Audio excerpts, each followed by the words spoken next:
mendapatkannya malah menjadi semakin jauh dari Allah. Itu namanya istidraj. Bisa hal yang sifatnya ya luar biasa, atau terkadang karunia-karunia misalnya begini. Ada orang yang nggak sholat, tapi rezekinya nih lancar jalan terus. Bahkan dia berani ngeledek orang yang sholat, sholat tapi hidup belangsak. Nah, orang yang begini dapat istidraj, ya. Dia nggak sholat, tapi rezekinya lancar, berani ngeledek orang yang sholat. Ini contoh istidraj. Jadi begitu, horikul ada itu ada lima macam.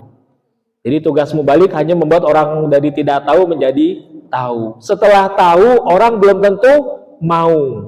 Para mubalik tidak bisa membuat orang dari tidak mau menjadi mau. Itu hak prerogatif Allah dengan hidayahnya. Lalu setelah mau, orang belum tentu mampu, belum tentu bisa hadir di sini. Sudah punya kemauan untuk hadir, kalau tidak diberikan kemampuan tidak bisa hadir. Maka yang membuat dari tidak mampu menjadi mampu adalah taufik dan inayah Allah. Maka Bapak dan Ibu diberikan kemauan untuk bisa hadir ke sini, artinya sudah mendapatkan hidayah.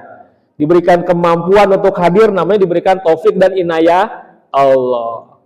Jadi ilmu hanya membuat dari tidak tahu menjadi tahu, tapi hidayah membuat dari tidak mau menjadi mau.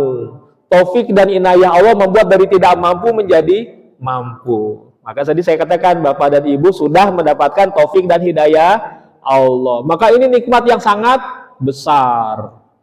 Dengan taufik dan hidayah lah kita bisa melakukan berbagai amal soleh, berbagai ketaatan, ya, termasuk pada kesempatan kali ini, manakib kali ini manakib yang istimewa pada tanggal 1 Rajab 1447 Hijriah. Maka manakib kita ini sekaligus dalam rangka memperingati Isra Mi'rajnya baginda Nabi besar Muhammad Sallallahu Alaihi Wasallam.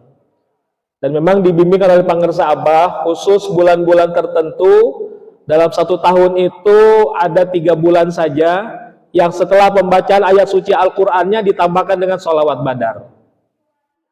Jadi setelah baca Al-Quran ada penambahan sholawat badar itu pertama pada bulan Muharram.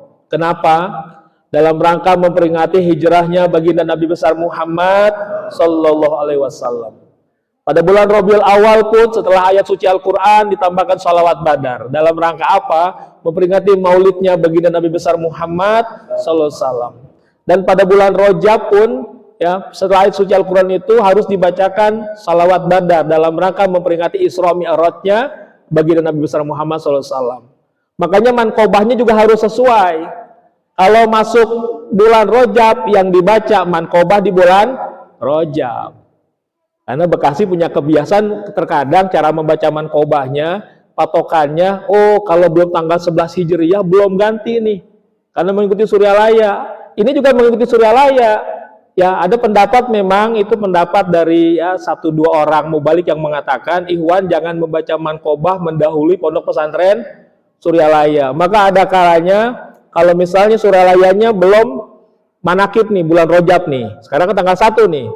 Maka manakibnya katanya harus mengikuti atau harus berdasarkan bulan sebelumnya. Itu nggak cocok. Lawang manakibnya dalam rangka memperingati Isra Mi'raj, ya, tapi yang dibacakan mankobahnya yang bukan bulan Rajab.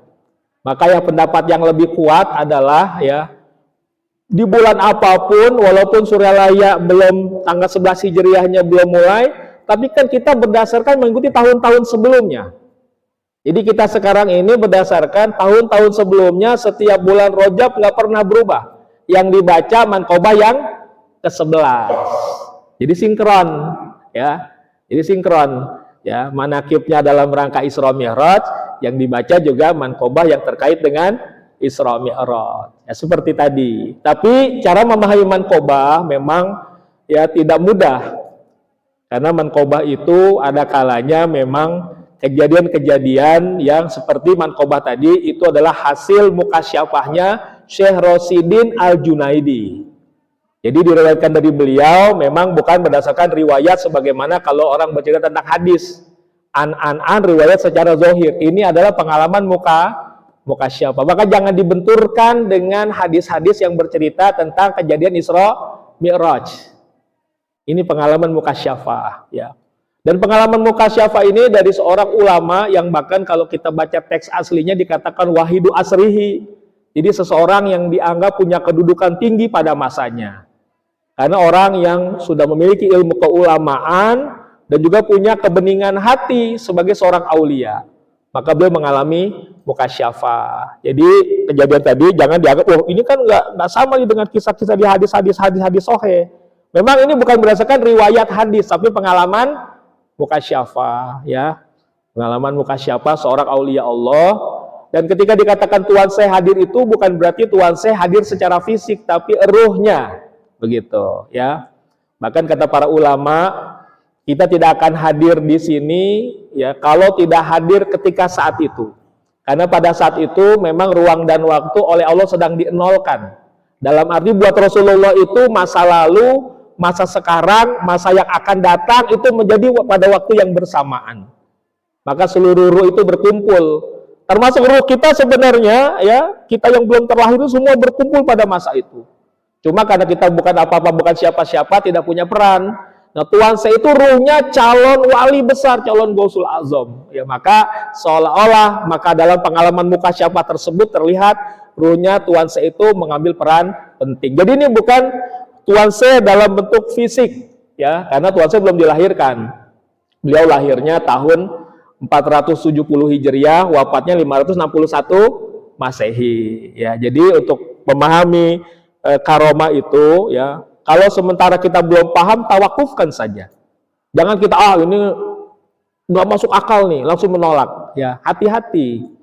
Karena ada makalah para ulama mengatakan bahwa saya pernah melihat disampaikan oleh yang sekarang menjadi Rois Ali Jatman, ya, Al-Mukarram, beliau Kiai Romo Kiai Khalwani Nawawi. Beliau mengatakan bahwa ingkaru karomatil aulia yuaddi ila ingkari mu'jizatil anbiya. Jadi kata beliau, mengingkari karomah wali itu akan membawa kepada mengingkari mukjizat Nabi. Karena mengukurnya apa? Wah, ini nggak masuk akal nih, di luar nalar nih misalnya. Padahal yang namanya karomah dan mukjizat itu dalam bahasa agamanya sama-sama khariqul adah. Hanya terjadinya ya khariqul adah, sama-sama khariqul adah, tapi berbeda nama tergantung terjadinya pada siapa. Kalau terjadi kepada para nabi namanya mukjizat. Dan mukjizat ini aman buat para nabi. Bahkan para nabi boleh menzohirkan mukjizat, diperintahkan Allah. Ketika mukjizat diperlihatkan para nabi, maka para nabi tidak akan tergelincir kepada kesombongan, kepada kebanggaan, ujub dan sebagainya. Maka mukjizat itu aman buat para nabi. Maka khariqul adah yang kedua namanya adalah karomah.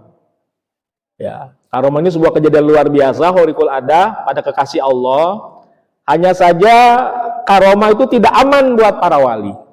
Artinya para wali itu ketika mendapatkan karomah tersebut bisa juga menjadi sebuah ujian bagi para wali. Makanya para wali itu biasanya kalau dapat karomah itu takut, ya, bahkan sampai menangis, mohon ampun kepada Allah. Makanya mereka menyembunyikan karomah. Karena takut ketika mendapatkan karomah, di dalam dirinya ada rasa bangga, rasa ujub, rasa sombong, maka karomahnya yang artinya kemuliaan malah menjadi kehinaan ketika beliau tergelincir dalam kesombongan. Jadi kalau karomah tidak aman buat para wali, makanya para wali menyembunyikan. Kalau mukjizat wajib diperlihatkan, karena aman buat para nabi. Maka level di bawah karomah ada lagi khariqul adah. Peristiwa luar biasa terjadi kepada kaum mukmin yang awam yang belum menjadi kekasih Allah. Kita semua ya kaum mukmin yang belum menjadi kekasih Allah ya, itu juga kadang mengalami sebuah peristiwa luar biasa namanya maunah. Artinya pertolongan Allah. Ada kalanya ketika kita suatu saat sedang punya masalah ya, kita cari upaya untuk menyelesaikannya, nggak kunjung ketemu juga solusinya, akhirnya kita pasrah kepada Allah. Ketika pasrah malah dapat pertolongan Allah. Kadang begitu, itu namanya maunah. Ya. Lalu ada lagi khariqul adah terjadi kepada orang-orang kafir, orang-orang musyrik, orang-orang fasik, orang-orang jahat, itu namanya sihir. Horikul ada ini biasanya melibatkan setan, jin dan setan. Ya, itu namanya sihir. Horikul ada juga. Orang awam biasanya nggak bisa membedakan, ya, karena nggak selamanya sihir itu kelihatannya black magic, kelihatannya wah hal-hal. Ada kalanya white magic, ya, kelihatannya nggak ada masalah nih, ya, membaca hal-hal yang sifat amalan-amalan tertentu, ya. Tapi ternyata di balik itulah mungkin ada penyimpangan syariatnya yang tidak terlihat. Nah, begitu. Maka yang kelima ada horikul ada namanya istidraj. Istidraj ini adalah sebuah peristiwa luar biasa, karunia yang Allah berikan kepada hambanya, tapi tanpa sifat hidayahnya. Yang mendapatkannya malah menjadi semakin jauh dari Allah. Itu namanya istidraj. Bisa hal yang sifatnya ya luar biasa, atau terkadang karunia-karunia misalnya begini. Ada orang yang nggak sholat, tapi rezekinya nih lancar jalan terus. Bahkan dia berani ngeledek orang yang sholat, sholat tapi hidup belangsak. Nah, orang yang begini dapat istidraj, ya. Dia nggak sholat, tapi rezekinya lancar, berani ngeledek orang yang sholat. Ini contoh istidraj. Jadi begitu, horikul ada itu ada lima macam.